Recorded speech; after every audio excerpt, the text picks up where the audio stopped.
नमस्कार, बहुत स्वागत है आप सभी का। मैं हूं आपके साथ मनु तेवतिया और वक्त हो गया है दिन दहाड़े का। शुरुआत कर रहे हैं भोपाल से। सौरभ शर्मा मामले को लेकर एक और खुलासा हुआ है। कार के मामले की जांच में आयकर विभाग को सबूत मिले हैं। मेंढोरा में सोना और कैश से भरी मिली थी कार। सौरभ का मौसेरा जीजा विनय हसवानी प्लॉट तक लेकर आया था कार। 4 से 5 कारों के काफिले और हथियारों के साथ कार को लाया गया था। जिस प्लॉट में कार मिली वो सौरभ के रिश्तेदार की ही बताई जा रही है। सौरभ के मौसेरी बहन के सरकारी आवास से 2 किलोमीटर दूर ये कार मिली थी। संदेह के घेरे में सौरभ की मौसेरी बहन और उसका घर भी है। केंद्रीय जांच एजेंसी के दायरे में वो भी आया है। सौरभ के करीबी रिश्तेदारों के नाम पर खरीदी गई बेनामी संपत्तियों की एक सूची तैयार की गई है और जल्द ही अटैच भी किया जाएगा। करीबी परिवहन विभाग के 2 आरक्षकों पर भी जल्द ही कार्रवाई हो सकती है। तो सौरभ शर्मा मामले को लेकर जांच चल रही है और ये कुछ बड़े खुलासे हुए हैं जिसकी जानकारी जी मध्य प्रदेश छत्तीसगढ़ सबसे पहले अपने दर्शकों को दे रहा है। वो ये कि मेंढोरा के जंगल में जो कार मिली थी जिसमें 10 किलो सोना और 10 करोड़ रुपए, माफ कीजिए 52 किलो सोना और 10 करोड़ कैश मिला था, वो कार वहां तक सौरभ का मौसेरा जीजा विनय हसवानी लेकर गया था। उस प्लॉट तक इसने पहुंचाई थी कार। 4 से 5 गाड़ी थी, उनका पूरा काफिला था। हथियारों के साथ उस कार को प्रोटेक्शन में लेकर जाया गया था उस प्लॉट तक जहां वो कार मिली है। और यह आशंका है जांच एजेंसियों की कि सौरभ की मौसेरी बहन भी इसमें मिली हो सकती है, क्योंकि सरकारी आवास जो है सौरभ की मौसेरी बहन का, उससे 2 किलोमीटर दूर ही वहां पर ही वो कार मिली है। तो संदेह के घेरे में सौरभ की मौसेरी बहन भी है और जांच के दायरे में उसका घर भी है। केंद्रीय जांच एजेंसियों के दायरे में अब सौरभ शर्मा की मौसेरी बहन, उसका मौसेरा जीजा और उसका घर भी आ गया है। और साथ ही साथ सौरभ के करीबी रिश्तेदारों के नाम पर बेनामी संपत्तियां भी खरीदी गई थी, जिसकी एक बाकायदा लिस्ट तैयार की गई है। हमारे सहयोगी दीपक द्विवेदी ज्यादा जानकारी के साथ जुड़ गए हैं। दीपक, ये वाकई एक मिस्टीरियस सिचुएशन थी कि कैसे वो कार वहां तक पहुंची जंगल में। अब जांच एजेंसियों को लीड मिली है कि कैसे वो सोने से भरी कार, कैश से भरी कार मेंढोरा के जंगल में पाई गई। विस्तार से बताइएगा। जी, मैं बता दूं कि जो लीड मिली है वह जांच करते करते दर जैसे ही जांच आगे बढ़ती जा रही है आईटी ईडी की टीम की, इस पूरे मामले में और खुलासा होते हुए नजर आ रहा है। लगातार उस रूट को ट्रेस किया जा रहा था जिस रूट से वह कार राजधानी भोपाल के अरेरा कॉलोनी से, जो बीते दिनों सीसीटीवी फुटेज भी सामने आए थे, उस घर से निकलते हुए उस कार के वो वहां पर मेंढोरी के जंगल में पहुंची। और वहां पहुंचते समय वो जो प्लॉट था जो विनय हसवानी का था, जो उसका सौरभ शर्मा का मौसेरा जीजा है, उस प्लॉट पर उसे वहां कार को खड़ी कराया गया। उसके अलावा उस कार के आसपास जो अन्य जो फॉलो में कारें थी वह भी बाउंसर्स के साथ थी, करीब 4 से 5 कार। उसके बाद जब वो कार वहां पहुंची है फिर उसको ट्रैक किया गया और उस ट्रैक करने में पता चला कि वहां पर जो कार अभी जो जांच में निकल के सामने आया वह कार विनय हसवानी के नेतृत्व में वहां तक पहुंची थी और उसके साथ तमाम बाउंसर्स थे। और सोने को ठिकाना लगाने के लिए एक ऑटो का भी उपयोग किया जा रहा था, पर उससे पहले ही मौके पर रातीबड़ पुलिस पहुंच गई वहां मुखबिर की सूचना पर। और फिर खुलासा होता है उस कार का जिसमें करोड़ों कैश और 52 किलो से अधिक सोना निकलकर सामने आता है। और इसके अलावा यह जो कार जो मौसेरे जीजा की सौरभ शर्मा की है, विनय हसवानी की, उनकी पत्नी का जो सरकारी बंगला है वह वहां से सिर्फ महज 2 किलोमीटर की दूरी पर है। उनकी पत्नी असिस्टेंट प्रोफेसर हैं। ठीक है दीपक, बहुत शुक्रिया फिलहाल आपका तमाम जानकारी के लिए। तो 2 बड़े तथ्य निकलकर सामने आए हैं। फिलहाल जांच एजेंसी जांच के दायरे को और बढ़ा रही हैं, तो आगे और भी इस मामले में कई खुलासे होंगे। मुरैना से खबर है जहां ठेके से 1 लाख की शराब चोरी हो गई। सेंधमारी कर 30 पेटी शराब ले उड़े चोर। चोरों ने दुकान की दीवार तोड़कर चोरी की। शराब चोरी की वारदात सीसीटीवी में कैद हुई है। जोरा कस्बे में बस स्टैंड के पास ये चोरी हुई है। तो ये तस्वीरें हम आपको दिखा रहे हैं, ये सीसीटीवी फुटेज है, मुरैना से सामने आया है जहां ठेके से 1 लाख रुपए की शराब चोरी कर ली गई। सेंधमारी कर 30 पेटी शराब चोर उड़ाकर ले गए। चोरों ने दुकान की दीवार तोड़ी और उसके बाद 30 पेटी शराब वहां से पार कर दी। और ये शराब चोरी की वारदात सीसीटीवी में रिकॉर्ड हुई है, जो इस वक्त जी मध्य प्रदेश छत्तीसगढ़ आपको दिखा रहा है। जौरा कस्बे में बस स्टैंड के पास ये शराब का ठेका है, जहां पर देर रात शराब का ठेके पे पहुंचते हैं कुछ चोर और इस ठेके की दीवार तोड़कर 30 पेटी शराब चोरी करते हैं और फिर वहां से फरार हो जाते हैं। और इस चोरी की गई शराब की कीमत 1 लाख रुपए से ज्यादा की बताई जा रही है। फिलहाल इस सीसीटीवी फुटेज के आधार पर पुलिस इन चोरों की तलाश में जुटी हुई है। हालांकि इस सीसीटीवी फुटेज में एक ही चोर दिखाई दे रहा है। हमारे सहयोगी करतार सिंह ज्यादा जानकारी के साथ मुरैना से जुड़ गए हैं। करतार, इन चोरों के खिलाफ कोई लीड मिली है पुलिस को? देखिए, जौरा थाने के कुछ ही दूरी पर ये शराब की दुकान है, जहां चोरों ने रात को धावा बोला है। और चोर इतने साथे थे, छत के ऊपर से जाते हैं और जाकर अंदर सबसे पहले जो सीसीटीवी जहां लगे थे उन पे कपड़ा डाल के उन सीसीटीवी को बंद कर देते हैं, तो अंदर का कोई वीडियोज नहीं आ पाया। हालांकि बाहर का जिस तरीके से दिखाई दे रहे हैं, पुलिस का उनका पता करने की कोशिश कर रही है। पुलिस का कहना है कि शीघ्र ही हम सीसीटीवी के आधार पर चोरों का पता कर लेंगे। लेकिन ये चोरी पहली नहीं, इससे पहले भी जौरा में कई बार चोरियां हुई हैं, उनकी आज तक पतारसी नहीं हो सकी है। निश्चित तौर पर वहाँ व्यापारी इस बात को लेकर परेशान है। कभी भी चोर है वो धावा बोल देते हैं। अब शराब की दुकान में जिस तरीके से 1 लाख से अधिक की शराब चोरी करके चोर है वो फरार हो गए हैं। पुलिस अब शीघ्र ही FIR दर्ज कर ली है, लेकिन शीघ्र ही पूरे मामले का पर्दाफाश है वो करेगी, चोरों की गिरफ्तारी करेगी। अब देखना हो कब तक पुलिस इन चोरों तक पहुंच पाती है। ठीक है करतार, बहुत शुक्रिया आपका तमाम जानकारी के लिए। उधर जबलपुर में साइबर ठगों पर बड़ी कार्रवाई हुई है। साइबर सेल ने 6 साइबर ठगों को गिरफ्तार किया है। हरियाणा, हैदराबाद से ठगों की गिरफ्तारी हुई है। 14 दिन की रिमांड पर अभी साइबर ठग हैं। ठगी के 12 आरोपी पहले ही गिरफ्तार हो चुके हैं। विदेश से नेटवर्क जुड़े होने की आशंका है। तो ये बड़ी खबर अपने दर्शकों को बता रहे हैं जबलपुर से, जहां पर साइबर ठगों पर बड़ी कार्रवाई करते हुए साइबर सेल ने 6 साइबर ठगों को गिरफ्तार किया है। हैदराबाद से और हरियाणा से इनकी गिरफ्तारी हुई है। 14 दिन की रिमांड पर फिलहाल इन्हें भेजा गया है और इससे पहले ठगी के 12 आरोपी गिरफ्तार हो चुके हैं। विदेश से नेटवर्क जुड़े होने की आशंका है, तो फिलहाल अभी साइबर सेल इन सभी आरोपियों से पूछताछ कर रही है, इन सभी साइबर ठगों से पूछताछ कर रही है। जो 12 सदस्य पहले गिरफ्तार किए हैं उनसे भी कड़ियां जोड़ने की कोशिश की जा रही है। 2 अलग-अलग तस्वीरें आपको दिखा रहे हैं। 6 साइबर ठगों को अब गिरफ्तार किया गया है। इससे पहले 12 साइबर ठगों को गिरफ्तार किया जा चुका है। तो टोटल अभी 18 साइबर ठग गिरफ्तार किए जा चुके हैं जबलपुर में और इन सभी से पूछताछ की जा रही है।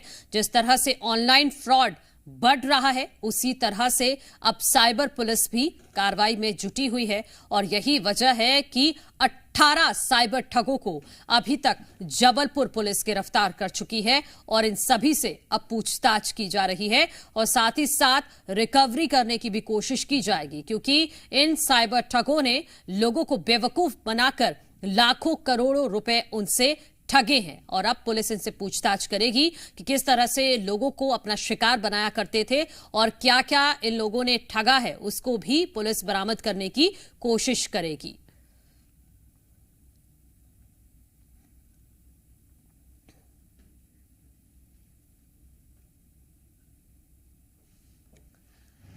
तो जबलपुर से ये बड़ी खबर है। 18 साइबर ठगों को अभी तक गिरफ्तार किया जा चुका है। अभी पहले 6 साइबर ठगों को अभी हाल ही में गिरफ्तार किया गया है, जिनमें हरियाणा से भी गिरफ्तारी हुई है और हैदराबाद से भी कुछ साइबर ठग गिरफ्तार किए गए हैं। इससे पहले 12 साइबर ठगों को पुलिस गिरफ्तार कर चुकी है। तो टोटल 18 साइबर ठगों को अभी तक गिरफ्तार किया जा चुका है और आशंका है कि इनके विदेश से भी नेटवर्क हैं, विदेश में भी इनका संपर्क है, तो वो भी पुलिस पूछताछ में आगे पता चलेगा।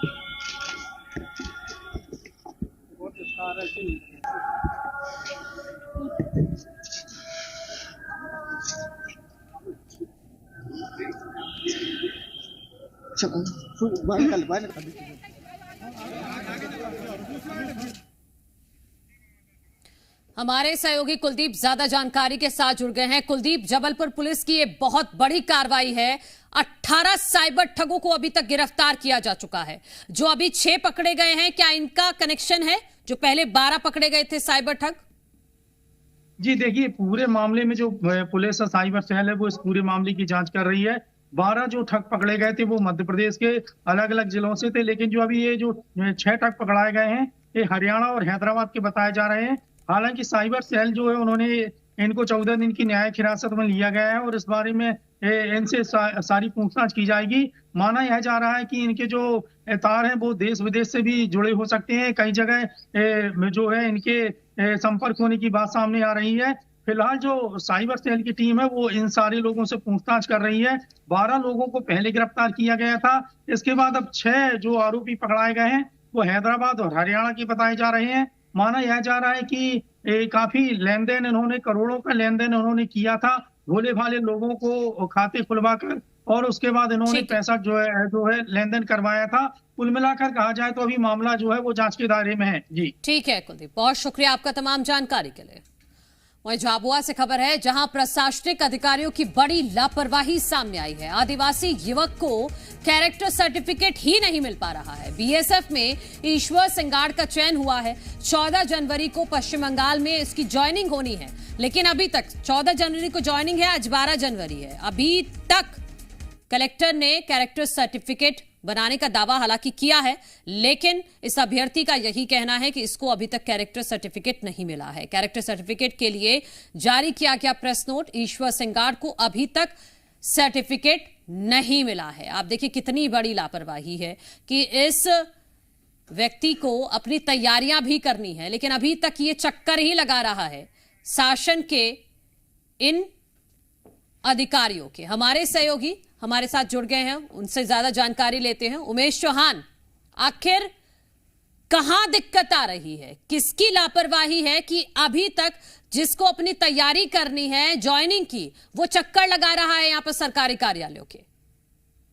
जी देखिए, लापरवाही झाबुआ का प्रशासन आदिवासी युवक की नौकरी से खिलवाड़ भी कर रहे हैं। पूरा मामला झाबुआ का है, जहां पर ईश्वर सिंगाड़ नाम के युवक का बीएसएफ में चयन हुआ है। उसको 14 तारीख को पश्चिम बंगाल के रवाना होना है, जिसके लिए उसको सर्टिफिकेट, कैरेक्टर सर्टिफिकेट की आवश्यकता है, जिसके लिए एडीएम कहले गया।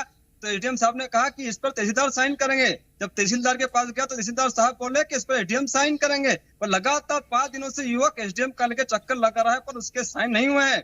आखिर इस तरह की लापरवाही सामने आई, जिसको लेकर कलेक्टर द्वारा बाकायदा दावा किया गया कि हमने युवक का सर्टिफिकेट बनवा दिया गया, जिसका पीआरओ से एक लेटर भी जारी किया गया। पर ग्राउंड जीरो पे हम जब पहुंचे और ईश्वर सिंह ने चर्चा की तो उन्होंने कहा कि अभी तक मेरा सर्टिफिकेट नहीं करा है। भरे कलेक्टर दावा करी है, पर आज भी युवक का सर्टिफिकेट नहीं बना है। तो उमेश, आज भी नहीं बनेगा? आज तो हो गया रविवार, आज भी नहीं बनेगा। कल फिर लोहड़ी है, फिर परसों मकर संक्रांति है, 14 जनवरी को इस युवक की ज्वाइनिंग है। जी लगातार इस मामले में हमने एसडीएम से चर्चा की तो उन्होंने मुझे सोमवार की बात कही थी। अब देखते हैं कल इनका सर्टिफिकेट बनता है नहीं बना है, बड़ा विषय है। फिर भी प्रशासन की बड़ी लापरवाही कहीं न कहीं जिले में देखने को मिल रही है। तो बिल्कुल लापरवाही है। कितने दिनों से चक्कर काट रहा है ये ईश्वर सिंगाड़ कि अभी तक उसके, एक बहुत छोटी बात है ये, कैरेक्टर सर्टिफिकेट पर साइन करना है, उसका सर्टिफिकेट लेना है, अगर वही नहीं मिल पा रहा है तो और आम जनता के काम क्या हो रहे होंगे? जी झाबुआ में बड़ी लापरवाही प्रशासन की देखने को मिल रही है। युवक 5 दिनों से लगातार चक्कर काट रहा है। सरकार भी दावे कर रही है, कलेक्टर दावे कर रही है, और झूठा पीआरओ भी जारी कर में जिसमें दावा किया गया है कि हमने युवक का सर्टिफिकेट बना दिया गया। आखिर इस तरह के दावे क्यों किए जा रहे हैं जब युवक का सर्टिफिकेट ही नहीं बना है? तो ये बात किसकी तरफ से कही गई कि जब ईश्वर सिंगाड़ ये कह रहा है कि उसको कैरेक्टर सर्टिफिकेट नहीं मिला, फिर ये दावा किसने किया कि मिल गया है सर्टिफिकेट? इस तरह का झूठा दावा, ये दावा झाबुआ पीआरओ द्वारा किया गया, जिसमें इस पर लिखा है, जो आपको पीआरओ हम स्क्रीनशॉट में दिखा भी सकते हैं, उसमें लिखा गया है कि कलेक्टर मैंने तरह तरह से एक्शन लेते हुए इसका सर्टिफिकेट युवक का बनवाया गया है। बाकी ये बात बिल्कुल साफ साफ झूठ नजर आ रही है। तो इस तरह से गुमराह क्यों किया जा रहा है? फिर इसमें इस ईश्वर सिंगाड़ की बीएसएफ में ज्वाइनिंग हुई है, उसका चयन हुआ है, 14 जनवरी को उसको जाना है, फिर उसको गुमराह क्यों किया जा रहा है? उसको एक डेट क्यों नहीं बताई गई कि आप इस दिन आ जाइए, आपका काम हो जाएगा? जी इस मामले में हमने और भी पड़ताल की, जिसमें दिखाया गया कि एसडीएम साहब ने 14 तारीख का सोमवार का समय दिया था, परंतु एसडीएम साहब इसके बीच झाबुआ में कई कार्यक्रम में नजर भी आए, परंतु इस युवक के साथ बिल्कुल लापरवाही बरती गई है, जिसका सर्टिफिकेट अभी तक नहीं मिल पाया है। कहीं न कहीं बड़ी लापरवाही यहाँ सामने नजर आ रही है। बिल्कुल, तो झाबुआ में ये बड़ी लापरवाही सामने आई है और इस वक्त हमारे साथ झाबुआ की कलेक्टर हमारे साथ जुड़ गई है नेहा मीना जी। बहुत स्वागत है मैम आपका। लेकिन ये क्या हो रहा है, एक जवान जिसका बीएसएफ में सिलेक्शन हुआ है वो पिछले 5 दिनों से अपने कैरेक्टर सर्टिफिकेट के लिए चक्कर काट रहा है। Hello ma'am. हेलो जी मैम। नमस्कार मैम। मैम आपकी आवाज ब्रेक हो रही है। जी जी आवाज आ रही है आपको? नमस्कार मैम, आपकी आवाज ब्रेक हो रही है। नमस्कार मैम। नमस्कार मैम, अब आपको आवाज आ रही है?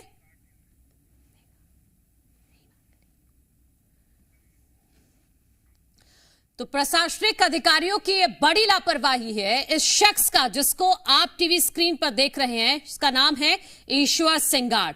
बीएसएफ में इस व्यक्ति का चयन हुआ है, 14 जनवरी को ज्वाइनिंग है और आज 12 जनवरी है, रविवार है। अभी तक इसका कैरेक्टर सर्टिफिकेट नहीं बना है। 5 दिन हो गए हैं इस व्यक्ति को चक्कर काटते काटते सरकारी कार्यालयों की। और वाकई जो कहा जाता है ना सरकारी कामों के लिए कि आप चक्कर काटते रहिए, आपकी जूतियां घिस जाएंगी, लेकिन आपका काम नहीं होगा। झाबुआ में कुछ ऐसा ही देखने को मिल रहा है। इस व्यक्ति का बीएसएफ में चयन हुआ है, पश्चिम बंगाल इसे जाना है, 14 जनवरी को ज्वाइनिंग है, लेकिन अभी तक ये सिर्फ कैरेक्टर सर्टिफिकेट के चक्कर में सरकारी कार्यालयों के चक्कर काट रहा है। अभी तक इसको कैरेक्टर सर्टिफिकेट नहीं मिला है। हालांकि प्रशासन की तरफ से यह दावा किया जा रहा है कि कैरेक्टर सर्टिफिकेट हमने दे दिया है, लेकिन अभी तक इस बीएसएफ के जवान के पास तक नहीं पहुंचा है।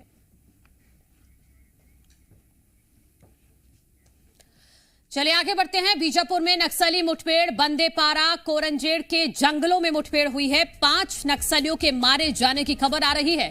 ऑटोमेटिक हथियार भी बरामद हुए हैं। सुबह से रुक रुक कर ही मुठभेड़ चल रही है। मुठभेड़ की अभी तक आधिकारिक पुष्टि नहीं हुई है। तो बीजापुर से ये बड़ी खबर, यहां पर नक्सली मुठभेड़ हुई है। बंदेपारा और कोरंजेड़ के जंगलों में यह मुठभेड़ हुई है। 5 नक्सलियों के मारे जाने की खबर मिल रही है। ऑटोमेटिक हथियार भी इनके पास से बरामद किए गए हैं। हालांकि इस मुठभेड़ की अभी तक कोई आधिकारिक पुष्टि एसपी की तरफ से नहीं की गई है। तो ये इस वक्त की बड़ी खबर आपको बीजापुर से बता रहे हैं। हमारे सहयोगी पवन दुर्गम ज्यादा जानकारी के साथ जुड़ गए हैं। पवन, कोई ऑफिशियल स्टेटमेंट आया है अभी तक इस मुठभेड़ को लेकर? जी देखिए मनु, मुठभेड़ की ऑफिशियल जो जानकारी है वो पुलिस के अधिकारियों ने दे दी है, लेकिन मुठभेड़ में क्या कुछ मिला है, कितने नक्सली मारे गए हैं और कौन से नक्सली थे, कौन से कैडर के नक्सली थे, ये अभी स्पष्ट नहीं हो पाया है। ये जो पूरा इलाका है बंदेपारा और कोरंजेड़ का इलाका, ये सघन माओवाद प्रभावित इलाका है। यहाँ मद्देड़ एरिया कमेटी जो है वो ऑपरेट करती है और साथ ही साथ जो नेशनल पार्क एरिया है वो भी यहाँ ऑपरेट करती है। इससे पहले भी उस इलाके में बड़े नक्सल जो कैडर हैं उनको पुलिस के जवान जो है, सुरक्षा बल के जवान ढेर कर चुके हैं। 2023 में जो डिविजनल कमेटी मेंबर थे नागेश पदम, उनको मारा गया था। साथ ही साथ 2024 में उनकी पत्नी मनीला जो कि उसी कैडर की थी, उनको मारा गया था। और मंगलू करके थे, उनको भी मुठभेड़ में मार गिराया गया था। तो वो सघन माओवाद प्रभावित इलाका है और उसी इलाके में एक बड़ी बैठक, बड़ी जमावड़े की नक्सलियों की सूचना थी सुरक्षा बलों के पास, जिसके बाद एक ऑपरेशन लॉन्च किया गया और मद्देड़ से ये पूरा जो सुरक्षा बलों का एक दस्ता है वो उधर निकला है। डीआरजी का टीम है वो जो निकला था और मद्देड़ से करीब 24 से 25 किलोमीटर का वो जंगल है, सघन जंगल है, घने जंगल है, पहाड़ी है, नदी नाले हैं, वहां ये पूरा जो मुठभेड़ है वो हुआ है। फौरी तौर पे अभी जो जानकारी निकल के आ रही है कि 5 नक्सली जो हैं वो वहां मारे गए हैं और ऑटोमेटिक वेपन जो है वो वहां पे बरामद किए गए। लेकिन लगातार बीते कुछ दिनों से नक्सली एक तरफ पुलिस को फंसाने की कोशिश कर रहे हैं, वहीं सुरक्षा बल के जवान अचूक जो निशानदेही पे उस इलाके में ऑपरेशन लॉन्च करते हैं और बड़ा सफलता एक तरीके से सुरक्षा बल के जवानों को यहाँ पे मिल रही है। जी ठीक है पवन दुर्गम, आप इस मुठभेड़ पर नजर बना के रखिएगा। फिलहाल बहुत शुक्रिया आपका तमाम जानकारी के लिए। वहीं उज्जैन में अतिक्रमण पर बुलडोजर कार्रवाई जारी है। महाकाल लोक विस्तारीकरण के तहत यह कार्रवाई हो रही है। तकिया मस्जिद के आसपास बुलडोजर कार्रवाई की जा रही है। पहले दिन शनिवार को एक मस्जिद पर बुलडोजर चला। करीब 125 मकानों पर जेसीबी चली। 257 मकानों पर यहां बुलडोजर चलेगा। नोटिस के बाद लोगों ने मकान खाली किए हैं। इलाके में भारी पुलिस बल की तैनाती है। मकान मालिकों को 33 करोड़ मुआवजा दिया गया है। करीब 35 करोड़ रुपए मुआवजा देना अभी बाकी है। है। तो ये कल और आज की तस्वीरें जी मध्य प्रदेश छत्तीसगढ़ आपको दिखा रहा है। अतिक्रमण पर कार्रवाई चल रही है। कल एक मस्जिद पर बुलडोजर चला था और ये आज की तस्वीर आप देख रहे हैं। ये दूसरी तस्वीर जो है, यहाँ पर आज भी बुलडोजर कार्रवाई जारी है। 30 करोड़ रुपए परिसंपत्तियों के मुआवजे के रूप में रहवासियों को वितरित किए जा चुके हैं। अब जमीन का मुआवजा जो सिविल कोर्ट से टाइटल क्लियर कराने के बाद वितरित कर दिया जाएगा। इसमें 257 रहवासी हैं, जिसमें से 5-7 मकान पर स्टे और 20 लोगों ने करीब ने मकानों में पैसे, जो जिन व्यक्तियों ने नहीं लिए उन मकानों के पैसे उनको देने के बाद बाकी 257 सारे कवर हो जाएंगे। अभी हम 2-3 दिन जो भी कार्रवाई होगी, इसमें 230 करीब संरचनाएं इसकी जद में आएंगी, जिसका विधिवत पोजीशन लिया जाएगा। शक्तिपथ के पास जो है 200 मकान चिन्हित किए गए थे। नगर निगम और जिला प्रशासन की संयुक्त कार्रवाई थी। इसमें पुलिस पूरी कार्रवाई सुचारू शांतिपूर्ण संपन्न इसके मौजूद थी। हम लोग 200 के बल के साथ उपस्थित है। लगभग आधी कार्रवाई हो चुकी है। इसमें विभिन्न स्ट्रक्चर जो है लोगों की सहमति से उनसे बातचीत और संवाद के उपरांत हटाए गए हैं। और इसी के साथ इस बुलेटिन में इतना ही। खबरों का सिलसिला जी मध्य प्रदेश छत्तीसगढ़ पर लगातार जारी है।